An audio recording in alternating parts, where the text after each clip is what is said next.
see your product change the world? 3Doodler is an example of a product that helps people be creative. And I think for me, that's the most important aspect of it. What do you wish you may know before you start this business? I learned a lot about business and sort of human relationships and life when I did 3Doodler. I don't think there's any way you can know that stuff until you go through the experience. Honestly, you know, I think that we're all prepared to do something like this, as long as we, you know, want to be successful and want to like help the world, or you know, help you know in some way, or even you know just make a good product.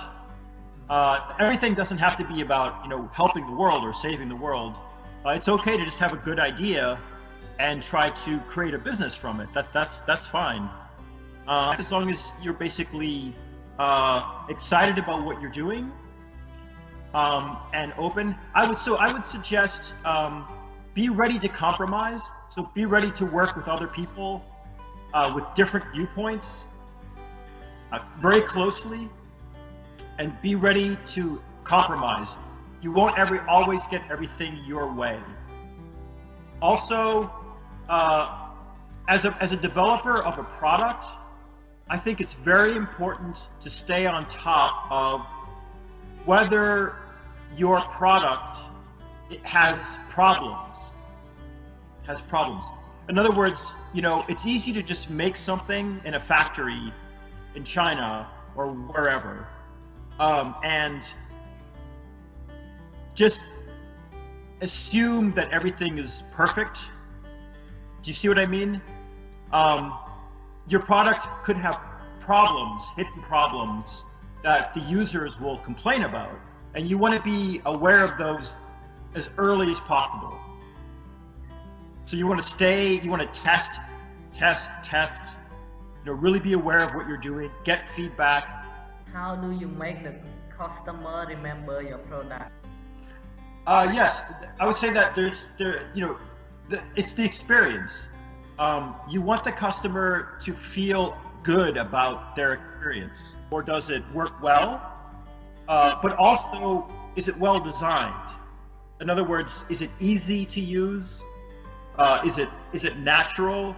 You know, when people try to do something, they tend to have instincts. They bring sort of life experience to how they use the product, and you want to design it so that it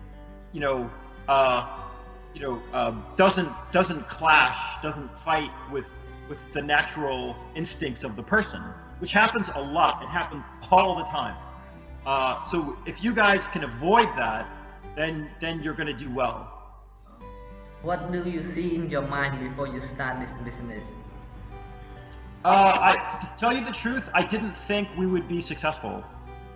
I thought that 3Doodler, the pen, was an interesting product and was fun, but I did not at all think that it would be like very successful in the way that it's gone.